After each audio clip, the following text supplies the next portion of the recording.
Welcome to Swaraj news. ముందుగా headlines.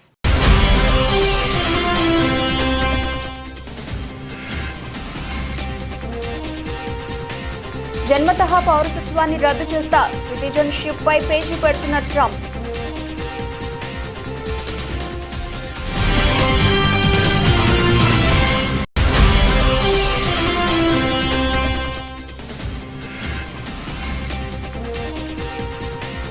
హిందువులపై దాడులు నిజమై అంగీకరించిన బంగ్లాదేశ్.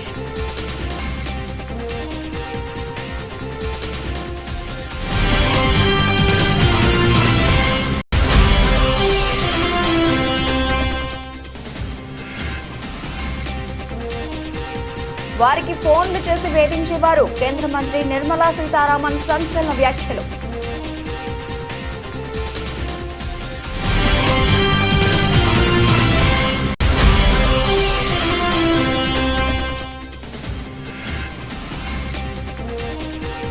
ఢిల్లీ నీదా నాదా, అస్థినలో ఆప్ బీజేపీ మధ్య రసవత్తర రాజకీయం.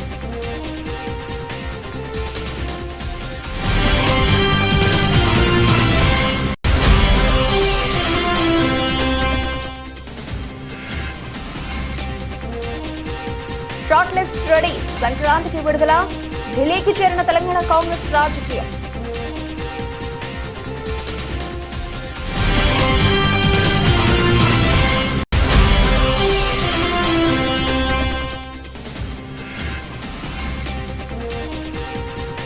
డైవర్షన్ పాలిటిక్స్, డిప్యూటీ సీఎం ఆ షిప్ దగ్గరకు ఎందుకు వెళ్లలేదు? సంచలన వ్యాఖ్యలు చేసిన మాజీ సీఎం జగన్.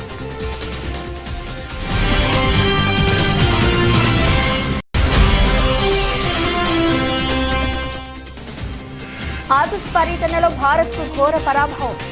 స్మృతి మంధాన శతకం వృధా. మూడో వన్డేలోనూ టీమిండియాకు తప్పని ఓటమి.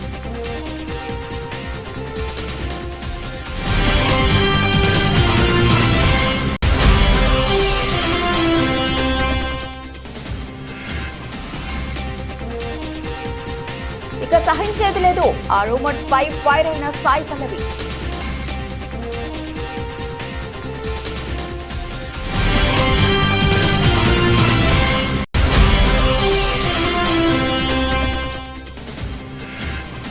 రిజర్వ్ బ్యాంక్ ఆఫ్ ఇండియా కొత్త గవర్నర్ గా సంజయ్ మల్హోత్రా.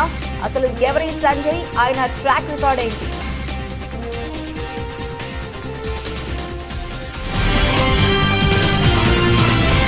రెడ్డిగా డీటెయిల్స్ లోకి వెళ్తే, అమెరికా నేలపై జన్మించే వారికి హక్కుగా దక్కే పౌరసత్వాన్ని రద్దు చేసే యోచనలో కాబోయే అధ్యక్షుడు డొనాల్డ్ ట్రంప్ ఉన్నారు. తాను పదవి బాధ్యతలు చేపట్టగానే ఈ బర్త్ రైట్ సిటిజన్షిప్ ను రద్దు చేస్తానని గత వారం ఓ ఇంటర్వ్యూలో ట్రంప్ కీలక ప్రకటన చేశారు. జన్మతః పౌరసత్వం హాస్యాస్పదంగా మారిందని, దీనిని దుర్వినియోగం చేస్తున్నారని ఆయన పేర్కొన్నారు. ఇది బర్త్ టూరిజం కు అవకాశం కల్పిస్తోందని, ఇతర దేశాలకు చెందిన గర్భిణులు కేవలం పుట్టబోయే బిడ్డకు అమెరికా పౌరసత్వం దక్కాలనే ఆలోచనతో అమెరికాకు వచ్చి జన్మిస్తున్నారని ఆయన వ్యాఖ్యానించారు. ఎన్నికల ప్రచారంలోనూ తాను బర్త్ రైట్ సిటిజన్షిప్ ను రద్దు చేస్తానని ట్రంప్ ప్రకటించారు. అసలు ఈ బర్త్ రైట్ సిటిజన్షిప్ అంటే, అమెరికాలో జన్మించిన ప్రతి బిడ్డకు తల్లిదండ్రులు ఏ దేశం వారనేది సంబంధం లేకుండా ఆటోమేటిక్ గా దేశ పౌరసత్వం దక్కుతుంది. దీనిని బర్త్ రైట్ సిటిజన్షిప్ అంటారు. ఏ వీసాపై అమెరికాకు వచ్చినా, ఆఖరికి అక్రమంగా వలస వచ్చినా తల్లిదండ్రులైనా సరే ఇక్కడ బిడ్డకు జన్మనిస్తే ఆ బిడ్డకు అమెరికా పౌరసత్వం లభిస్తుంది. 1868 నుంచి అమెరికాలో ఈ బర్త్ రైట్ సిటిజన్షిప్ అమల్లో ఉంది. బర్త్ రైట్ సిటిజన్షిప్ ను రద్దు చేయడం సాధ్యమేనా? ఎన్నికల ముందు నుంచి బర్త్ రైట్ సిటిజన్షిప్ రద్దు చేస్తానని ట్రంప్ చెబుతున్నప్పటికీ అది అంత సులువు కాదని అమెరికా న్యాయ నిపుణులు అభిప్రాయపడుతున్నారు.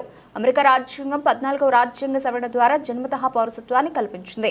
ఇప్పుడు దీన్ని రద్దు చేయాలంటే రాజ్యాంగ సవరణ చేయాలి. ఇందుకు కాంగ్రెస్ లో 3/2 మెజారిటీతో పాటు 4/3 రాష్ట్రాల ఆమోదముద్ర అవసరం. ట్రంప్ ఇది సాధించడం కష్టమని న్యాయ నిపుణులు చెబుతున్నారు. అయితే ఎగ్జిక్యూటివ్ ఆర్డర్ ద్వారా బర్త్ రైట్ సిటిజన్షిప్ పై ట్రంప్ ఆంక్షలు విధించగలరని అభిప్రాయపడుతున్నారు. ఒకవేళ ట్రంప్ గనుక బర్త్ రైట్ సిటిజన్షిప్ ను రద్దు చేస్తే అమెరికాలో ఉన్న లక్షలాది మంది భారతీయులపై ప్రభావం పడుతుంది. గ్రీన్ కార్డులు, H1B వీసాలపై అమెరికాలో ఉంటున్న భారతీయులు జన్మనిచ్చే పిల్లలకు అమెరికా పౌరసత్వం లభించదు. తల్లిదండ్రులకు పౌరసత్వం లభించడంపై పిల్లల పౌరసత్వం కూడా ఆధారపడి ఉంటుంది. పిల్లల పౌరసత్వం కోసం గ్రీన్ కార్డు ఉన్న తల్లిదండ్రులకు కొంత న్యాయపరమైన వెసులుబాటు ఉండే అవకాశం ఉందని, H-1B వీసా కలిగిన తల్లిదండ్రులకు మాత్రం బిడ్డల పౌరసత్వంపై గందరగోళం నెలకొంటుందని ఇమిగ్రేషన్ నిపుణులు చెబుతున్నారు. అమెరికా గ్రీన్ కార్డుల కోసం లక్షల మంది భారతీయులు ఏండ్లుగా వేచి చూస్తున్నారు. ఇక పౌరసత్వం రావడం పెద్ద కలగా మారింది. ఇప్పటి వరకు పిల్లల పౌరసత్వంపై అయినా భరోసా ఉండేది. ఇప్పుడు అది కూడా పోయే ప్రమాదం నెలకొంది. My first day back in the White House, I'll terminate every open borders policy of the Biden administration, stop the invasion on our southern border, and begin the largest domestic deportation operation in American history. Together we will deliver low taxes, low regulations, low energy costs, low interest rates, low inflation so that everyone can afford groceries, a car, and a home. I delivered you the largest tax cuts in American history, and we'll do it again. We're going to get them lower, but we're going to do something else. No tax on tips. No tax on overtime. And no tax on Social Security for our great seniors. We cannot lose our dollar standard, everything the dollar represents, and we have to continue to have that be the world currency. I will create a government efficiency commission tasked with conducting a complete financial and performance audit of the entire federal government and making recommendations for drastic reform. I will end the Biden-Harris electric vehicle mandate on day one. I would immediately start with energy. I would drill, baby, drill. Massively raise wages for American workers and make the United States into a manufacturing powerhouse. Your wages will rise, your costs will fall, your job opportunities will grow. I will make a record investment in hiring, retention, and training for police officers. We will launch a federal task force to dismantle the gangs, the street crews, and the criminal networks that are ravaging our towns. We will stop the invasion, end migrant crime, support our police, strengthen our military, build a missile defense shield all around our country. And I will secure our elections. We have to secure our elections. Our goal will be proof of citizenship and voter ID. Very simple. Take back our campuses for all of the normal students who want a safe place from which to learn. We're going to keep critical race theory and transgender insanity the hell out of our schools, and we're going to keep men out of women's sports. I'm willing to do whatever I have to do to save our country and to save our Constitution. ఇక బంగ్లాలో హిందువులపై జరుగుతున్న దాడులపై ఇన్నాళ్లు బుకాయిస్తూ వచ్చిన బంగ్లాదేశ్ ఎట్టకేలకు దానిపై U turn తీసుకుంది. హిందువులపై దాడులు నిజమేనని అంగీకరించింది. ప్రధాని హసీనా ఆగస్టులో పదవీచ్యుతురాలైన తర్వాత దేశంలో మైనారిటీలపై, ముఖ్యంగా హిందువులపై అక్టోబర్ 22 వరకు 88 మతపరమైన హింసాత్మక ఘటనలు చోటు చేసుకున్నాయని బంగ్లాదేశ్ అధికారికంగా ప్రకటించింది. ఈ అల్లర్లకు సంబంధించి 70 మందిని అరెస్ట్ చేసినట్లు మొహమ్మద్ యూనిస్ ఆపద్ధర్మ ప్రభుత్వ ప్రెస్ కార్యదర్శి శశిగుల్ ఆలం తెలిపారు.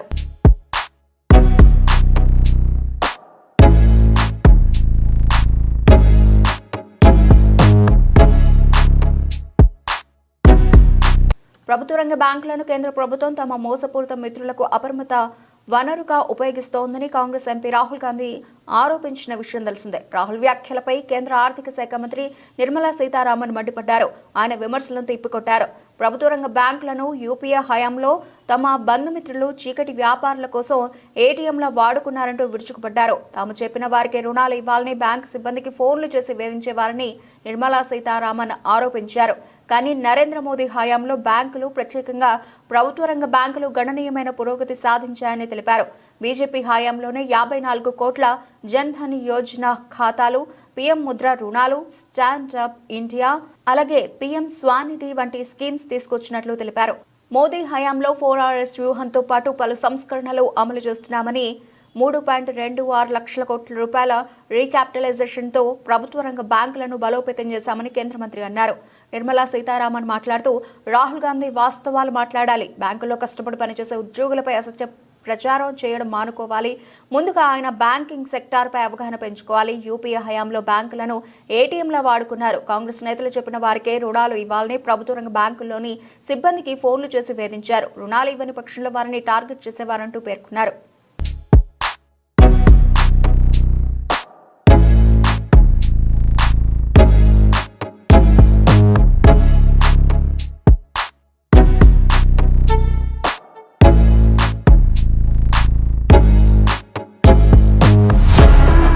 అదే ఢిల్లీ పీఠం. ఆధిపత్యం కోసం ఒక పార్టీ పోరాటం, జెండా పాతాలని మరో పార్టీ ఆరాటం, ఉనికి చాటుకోవాలని ఇంకో పార్టీ వ్యూహం. మొత్తానికి హస్తినలో రాజకీయం వింటర్లోనూ వేడి పుట్టిస్తోంది. నిజానికి వచ్చే ఏడాది ఆరంభంలోనే ఢిల్లీ అసెంబ్లీకి ఎన్నికలు. కానీ హస్తినలో హస్తగతం చేసుకోవడానికి ఇప్పటి నుంచే కొదమ సింహాల్లా తలపడుతున్నాయి అధికార ఆమ్ ఆద్మీ పార్టీ, కేంద్రంలోని ఎన్డీఏ. ఢిల్లీ నీదా నాదా, సత్తా చాటేదెవరో తేల్చుకుందాం రా, సై అంటే సై, తగ్గేదేలే, ఇలా సాగుతోంది హస్తినలో ఆప్ బీజేపీ మధ్య రసవత్తర రాజకీయం. ఒకరిపై ఒకరు విమర్శలు తీవ్రమయ్యాయి. ఎన్నికలే లక్ష్యంగా ప్రజలను ఆకట్టుకునే పథకాలు, మేనిఫెస్టోల రూపకల్పనలో బిజీ అయ్యాయి. అదే సమయంలో అవినీతి అక్రమాలపై ఒకరిపై మరొకరు దుమ్మెత్తి పోసుకుంటున్నారు. కేజ్రీవాల్ మాత్రం సింగిల్ గానే ఎన్నికల బరిలోకి దిగి బీజేపీతో తాడో పేడో తేల్చేసుకుంటున్నానంటున్నాడు. అన్ని రాష్ట్రాలు ఒక ఎత్తు, ఢిల్లీ ఒక్కటే ఒక ఎత్తు. 600 ఏది ఏమైనా ఆ ఒక్కటి కొడితే చాలు, హస్తిన దక్కితే దేశంలో కమలానికి తిరుగుండదు. ఇది బీజేపీ ఆలోచిస్తున్న తీరు. ఎలాగైనా హస్తిన చేజారకూడదు. ఎత్తులకు పై ఎత్తులు వేసినా సరే క్లీన్ స్వీప్ చేయాలి. ఆధిపత్యాన్ని నిలబెట్టుకోవాల్సిందే, అది ఒంటరిగానే అని బీజేపీ ప్లాన్ వేస్తోంది.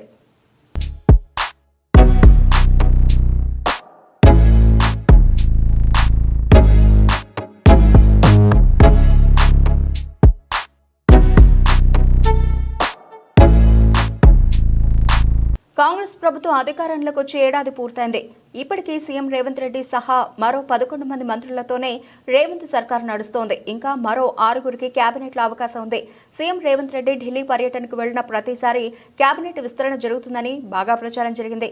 కానీ ఇతర రాష్ట్రాల్లో అసెంబ్లీ ఎన్నికల దృష్ట్యా కాంగ్రెస్ హైకమాండ్ ఆ దిశగా అడుగులు వేయలేదు. కొత్త ఏడాదిలో సరికొత్త జోష్తో తెలంగాణ ప్రభుత్వాన్ని నడిపిస్తానని ఇటీవల సీఎం రేవంత్ రెడ్డి ప్రకటించారు.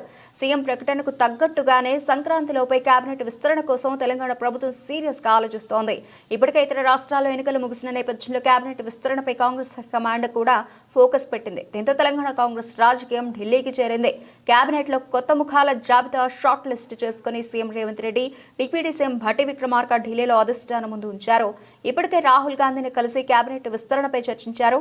తమ అనుచరులకు కేబినెట్ బెర్తులు ఇవ్వాలని అటు రేవంత్ రెడ్డి, ఇటు భట్టి విక్రమార్క పార్టీ హైకమాండ్ కి విజ్ఞప్తి చేసినట్లు తెలుస్తోంది. అయితే దీనిపై మళ్లీ రాహుల్ గాంధీతో చర్చించి ఫైనల్ గా నిర్ణయం తీసుకోనున్నట్లు సమాచారం. సీఎం రేవంత్ రెడ్డి కేబినెట్ లో 11 మంది మంత్రులు ఉండగా ఉమ్మడి జిల్లాల వారీగా చూస్తే ఆదిలాబాద్, నిజామాబాద్, రంగారెడ్డి, హైదరాబాద్ జిల్లాలకు మాత్రం ప్రాతినిధ్యం దక్కలేదు. ఎమ్మెల్యేల సంఖ్య ప్రకారం ఇంకా 6గురు కొత్త వారికి కేబినెట్ లో చోటుకి అవకాశం ఉంది. దీంతో ఖచ్చితంగా ఈ 4 ఉమ్మడి జిల్లాల వారికి కేబినెట్ విస్తరణలో బెర్త్ ఖచ్చితంగా దక్కే అవకాశం ఉంది. ఈ 4 ఉమ్మడి జిల్లాలకు మంత్రి పదవులతో పాటు మిగిలిన మరో 2 పదవులు ఎవరికి, ఏ జిల్లాకు దక్కుతాయనే ఉత్కంఠ తెలంగాణ కాంగ్రెస్ పార్టీలో నెలకొంది. అయితే కేబినెట్ విస్తరణలో మిగిలిన మంత్రి పదవుల భర్తీతో పాటు ఇప్పుడు మంత్రులకు ఉన్న శాఖలు మార్చే అవకాశం ఉందని ప్రచారం జరుగుతోంది. కేబినెట్ విస్తరణతో పాటు ఇప్పటికే ఖాళీగా ఉన్న డిప్యూటీ స్పీకర్, ప్రభుత్వ చీఫ్ విప్ పోస్టులను కూడా భర్తీ చేస్తారని ప్రభుత్వ వర్గాలు చెబుతున్నాయి. తాజాగా సీఎం, డిప్యూటీ సీఎం ఢిల్లీ టూర్ల నేపథ్యంలో సంక్రాంతి నుంచి పూర్తి సైన్యంతో సీఎం రేవంత్ రెడ్డి పాలనా పరుగులు పెట్టించనున్నారని కాంగ్రెస్ లో జోష్ కనిపిస్తోంది.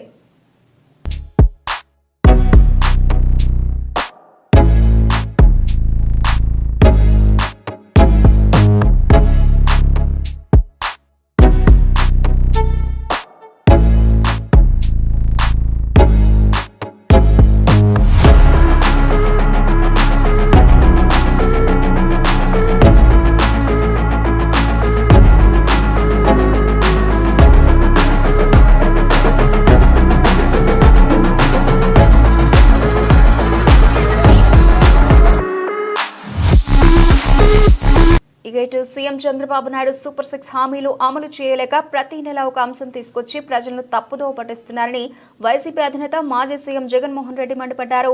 ఆర్థిక మంత్రి పయ్యావుల సొంత వియ్యంకుడు రేషన్ బియ్యాన్ని ఎగుమతి చేస్తున్న ఆ షిప్ దగ్గరకు మాత్రం డిప్యూటీ సీఎం వెళ్లలేదని జగన్ అన్నారు. 6 నెలలుగా రాష్ట్రంలో కూటమి ప్రభుత్వ పాలన జరుగుతోందని, చెక్ పోస్టులు దాటి బియ్యం కాకినాడ పోర్టు వరకు ఎలా వస్తున్నాయని జగన్ ప్రశ్నించారు. ఉమ్మడి ప్రకాశం జిల్లా వైఎస్ఆర్సీపీ ప్రజాప్రతినిధులతో సమావేశమైన వైఎస్ జగన్ పలు కీలక వ్యాఖ్యలు చేశారు. ముఖ్యమంత్రి చంద్రబాబు అబద్ధాలు, మోసాల పట్ల ప్రజలు ఆగ్రహంతో ఉన్నారని జగన్ చెప్పారు. ప్రతి నెల ఒక్కో అంశాన్ని పట్టుకుని ప్రజలను తప్పుదోవ పట్టిస్తున్నారన్నారు. అంతేకాకుండా ప్రతిరోజు డైవర్షన్ పాలిటిక్స్ చేస్తున్నారంటూ మండిపడ్డారు. చంద్రబాబు వచ్చిన తర్వాత బాదుడు మొదలైందంటూ తీవ్ర వ్యాఖ్యలు చేశారు. అధికారంలోకి వచ్చిన 6 నెలలకే ఎప్పుడూ చూడని వ్యతిరేకత ఈ ప్రభుత్వం పట్ల కనిపిస్తోందని, తమకున్న వ్యక్తిత్వం, విశ్వసనీయత వల్లే మళ్లీ అధికారంలోకి వస్తామంటూ జగన్ ధీమా వ్యక్తం చేశారు. బురద జల్లే వారితో ప్రస్తుతం యుద్ధం చేస్తున్నామని, అబద్ధాలు చెప్పడం, దుష్ప్రచారం చేయడాన్ని ఒక పనిగా పెట్టుకున్నారంటూ జగన్ పేర్కొన్నారు. దాన్ని తిప్పికొట్టాల్సిన అవసరం ఉందని వైసీపీ శ్రేణులకు పిలుపునిచ్చారు. పార్టీలో ప్రతి ఒక్కరికి సోషల్ మీడియా ఖాతా ఉండాలని, అన్యాయం జరిగితే దాని ద్వారా ప్రశ్నించాలంటూ వైసీపీ పార్టీ శ్రేణులకు జగన్ సూచనలు చేశారు. డిసెంబర్లోకి వచ్చేసరికి ఇప్పుడు కొత్తగా మనం చూస్తూ ఉన్నాం, రేషన్ బియ్యం అంటానండి. ఇప్పుడు కొత్తగా కనిపిస్తూ ఉందా రేషన్ బియ్యం అని చెప్పి. ఇప్పుడు నాకు నిజంగా ఆశ్చర్యం అనిపిస్తుంది ఆ రేషన్ బియ్యం కథలీలు చెప్తా ఉన్నప్పుడు. ప్రభుత్వంలో ఎవరున్నారు అని, ప్రభుత్వంలో మనమున్నామా, ప్రభుత్వంలో వాళ్ళు ఉన్నారా అని నాకు అర్థం కాల. 7 నెలలు అయిపోయింది, దాదాపుగా 6.5 నెల అయిపోయింది వాళ్ళ ప్రభుత్వం వచ్చి. 6.5 నెల 7 నెలలు అవుతా ఉంది వాళ్ళ ప్రభుత్వం వచ్చింది. ఎమ్మెల్యేలు వాళ్ళు, మంత్రులు వాళ్ళు, కలెక్టర్లు వాళ్ళు, జాయింట్ కలెక్టర్లు వాళ్ళు, పోలీసులు వాళ్ళు, ఎంఆర్ఓలు వాళ్ళ అధికారులే, చెక్ పోస్టులు వాళ్ళవి, అన్నీ వాళ్ళవే. ఇవన్నీ దాటుకొని మళ్ళీ పోర్టుకు వచ్చింతే పోర్టులో కస్టమ్స్ అధికారులు, పోర్టులో సిఐఎస్ఎఫ్ పోలీసులు, ఇవన్నీ కూడా వీళ్ళు పొత్తులో ఉన్న కేంద్ర ప్రభుత్వం మనుషులు. మరి ఇవన్నీ దాటుకొని ఏదైనా మెటీరియల్ బోటులోకి పోగలుగుతుందా? ఆశ్చర్యం ఏమిటంటే ఈయన పోయిన బోటు పక్కబోటే ఫైనాన్స్ మినిస్టర్, ప్రస్తుత ఫైనాన్స్ మినిస్టర్ పయ్యావుల కేశవ్ వాళ్ళ సొంత వియ్యంకుడిది, శ్రీనివాసరావు గారిని సొంత వియ్యంకుడిది, పట్టాభి రైస్ ఎక్స్పోర్ట్స్. ఆయన ఎక్స్పోర్ట్ చేస్తున్నాడు పక్కన, అదే పోర్ట్లోనే పక్కన. అడిగిపోడు దీంట్లోకి వచ్చి మాట్లాడతాడు. నాకు ఆశ్చర్యం అనిపించింది, అసలు ఏందిరా నాయన ఇది, ఎవరు ప్రభుత్వంలో ఉన్నాము, ఎవడు చేస్తూ ఉన్నాడు అని చెప్పి. వైఎస్ఆర్సీపీలో మన కార్యకర్తలు మనోళ్ళందరూ వ్యవస్థీకృత నేరాలంట. అసలు వ్యవస్థీకృత నేరాలు చేస్తూ ఉండేది ఎవరు? చేస్తూ ఉండేది వాళ్ళు, చేసింది వాళ్ళు, మన మీద ఏళ్ళెత్తి చూపిస్తూ ఉండరు. ఆస్ట్రేలియా పర్యటనలో భారత మహిళా జట్టుకు ఏదీ కలిసి రాలేదు. వరుసగా 3వ వన్డే మ్యాచ్లోనూ ఓటమి పాలైంది. దీంతో 3 మ్యాచ్ల వన్డే సిరీస్ను ఆస్ట్రేలియా 3-0 తేడాతో క్లీన్ స్వీప్ చేసింది. ఆసీస్ నిర్దేశించిన 299 పరుగుల లక్ష్య ఛేదనలో భారత్ 45.1 ఓవర్లలో 215 పరుగులకే ఆలౌట్ అయింది. దీంతో ఆసీస్ 83 పరుగుల తేడాతో ఘన విజయాన్ని అందుకుంది. భారత బౌలర్లలో స్మృతి మంధాన 109 బంతుల్లో 14 ఫోర్లు, 1 6 సెంచరీతో చెలరేగింది. అలాగే హార్లిన్ డియోల్ పర్వాలేదనిపించింది. మిగిలిన వారిలో కెప్టెన్ హర్మన్ ప్రీత్ కౌర్, అలాగే జెమిమా రోడ్రిగ్స్లు 2 అంకెల స్కోర్ చేశారు. మిగిలిన వారంతా సింగిల్ డిజిట్కే పరిమితమయ్యారు. ఆసీస్ బౌలర్లలో ఆష్లిన్ గార్డ్నర్ 5 వికెట్లు తీసింది. అలానా కింగ్, మెగాన్ షర్ట్స్ చెరో 2 వికెట్లు తీశారు. అన్నాబెల్ సదర్లాండ్ 1 వికెట్ సాధించింది. అంతకుముందు తొలుత బ్యాటింగ్ చేసిన ఆస్ట్రేలియా నిర్ణీత 50 ఓవర్లలో 6 వికెట్ల నష్టానికి 298 పరుగులు చేసింది. ఆసీస్ బ్యాటర్లలో అన్నాబెల్ సదర్లాండ్ శతకంతో చెలరేగింది. అలాగే Ashleigh Gardner, Tahlia McGrath half సెంచరీలతో రాణించారు. భారత బౌలర్లలో అరుంధతి రెడ్డి 4 వికెట్లు తీసింది. దీప్తి శర్మ 1 వికెట్ సాధించింది.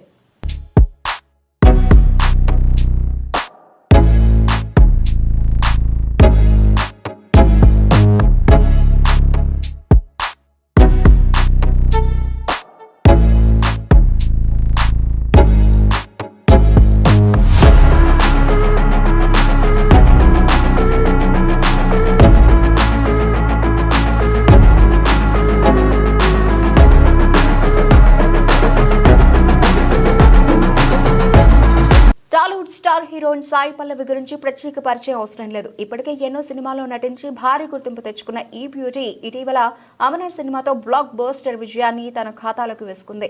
ఇక ఈ సినిమా తర్వాత త్వరలోనే గ్లోబల్ స్టార్ రామ్ చరణ్ హీరోగా నటిస్తోన్న గేమ్ చేంజర్ సినిమాతో ఆడియన్స్ ముందుకు రానుంది.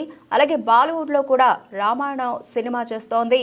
అయితే సాయి పల్లవి ఈ సినిమా కోసం తన చాలా అలవాట్లను మార్చుకుందని, ఈ సినిమాలో సీత పాత్ర పోషిస్తున్నందుకు ఆమె నాన్ వెజ్ మానేసిందని, పూర్తిగా వెజ్ మాత్రమే తింటోందని, అంతేగాక ఇతర దేశాలకు వెళ్లేటప్పుడు కూడా తన చెఫ్ల బృందాన్ని తనతో తీసుకెళ్తోందని పెద్ద ఎత్తున వార్తలు వస్తున్నాయి.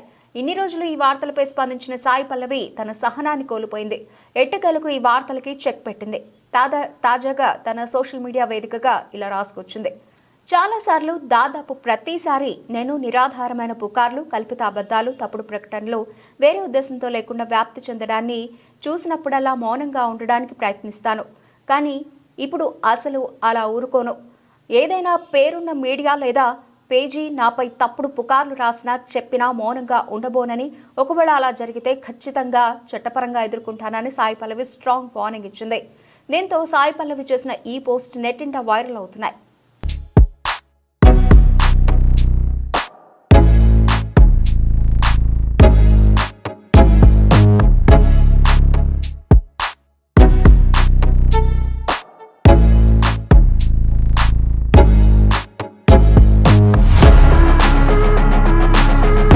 Reserve bank of India governor Shaktikanta Das పదవీ కాలం మంగళవారంతో ముగిసిన విషయం తెలిసిందే. ఆయన స్థానంలో కొత్త గవర్నర్గా సంజయ్ మల్హోత్రాను నియమించారు. అయితే శక్తికాంత దాస్ పదవీ కాలం పొడిగిస్తారని భావించినప్పటికీ అలాంటి ప్రకటన ఏమీ రాలేదు. కొత్త గవర్నర్గా సంజయ్ మల్హోత్రా బాధ్యతలు చేపట్టారు. గతంలో ఉర్జిత్ పటేల్ రాజీనామా తర్వాత సెంట్రల్ బ్యాంక్ బాధ్యతలను శక్తికాంత దాస్ చేపట్టారు. 2018లో రిజర్వ్ బ్యాంక్ ఆఫ్ ఇండియా గవర్నర్గా శక్తికాంత దాస్ పదవి బాధ్యతలు చేపట్టారు. ఆయన హయాంలో అనేక ముఖ్యమైన ఆర్థిక నిర్ణయాలు తీసుకున్నారు. అయితే ఆయన పదవీ కాలాన్ని పొడిగిస్తూ కేంద్ర ప్రభుత్వం ఎలాంటి నిర్ణయం తీసుకోలేదు. అటువంటి పరిస్థితుల్లో సంజయ్ మల్హోత్రా నియమితులయ్యారు. ఆర్థిక సేవల రంగంలో అతని అనుభవాన్ని పరిగణలోకి తీసుకుని ఈ నిర్ణయం తీసుకుంది ప్రభుత్వం. Sanjay Malhotra Indian administrative service కింద రాజస్థాన్ క్యాడర్ నుండి తన సేవను ప్రారంభించారు. సంజయ్ మల్హోత్రాకు ఆర్థిక సేవల రంగంలో అపారమైన అనుభవం ఉంది. అతను భారత ప్రభుత్వ ఆర్థిక మంత్రిత్వ శాఖలో ఆర్థిక సేవల విభాగం కార్యదర్శిగా ముఖ్యమైన బాధ్యతలు నిర్వహించారు. ఇది కాకుండా అతను కేంద్ర రాష్ట్ర ప్రభుత్వాల్లో పన్ను, ఆర్థిక విషయాల్లో లోతైన అనుభవం కూడా ఉంది.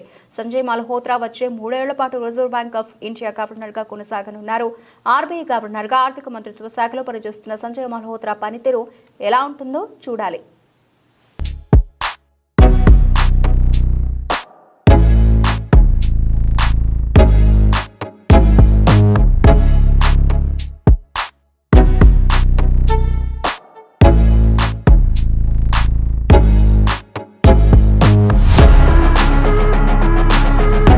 బులెటిన్ ముగించే ముందు హెడ్లైన్స్ మరోసారి.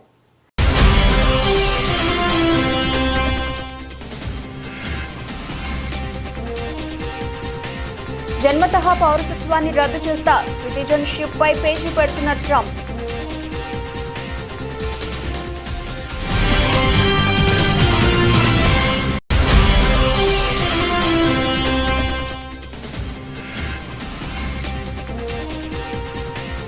హిందువులపై దాడులు నిజమై అంగీకరించిన బంగ్లాదేశ్.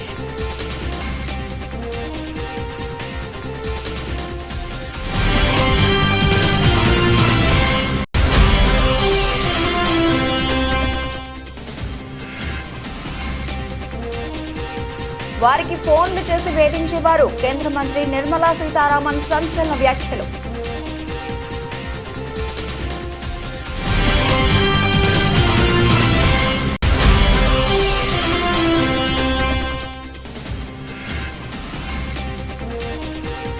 ఢిల్లీ నీదా నాదా, అస్థినలో ఆప్ బీజేపీ మధ్య రసవత్తర రాజకీయం.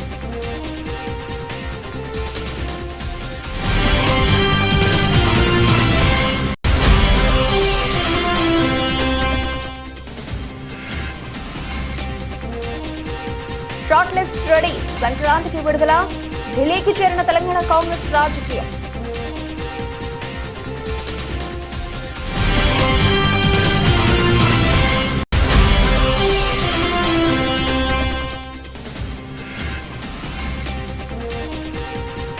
డైవర్షన్ పాలిటిక్స్, డిప్యూటీ సీఎం ఆ షిప్ దగ్గరకు ఎందుకు వెళ్లలేదు, సంచలన వ్యాఖ్యలు చేసిన మాజీ సీఎం జగన్.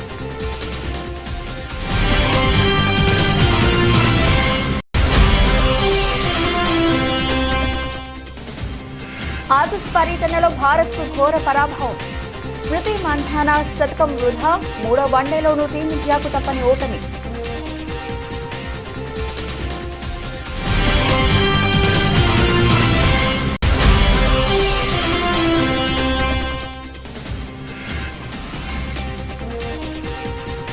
ఇక సహించేది లేదు. ఆ రూమర్స్ పై ఫైర్ అయిన సాయి పల్లవి.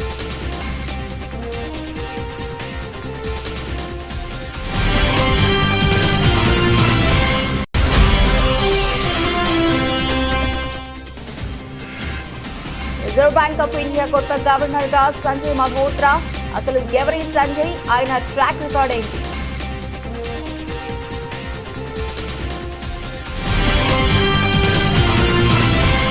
ఇవి ఇప్పటివరకు నవలసిన అప్డేట్స్. మరిన్ని అప్డేట్స్తో మళ్ళీ కలుద్దాం. అంతవరకు సెలవు. నమస్తే.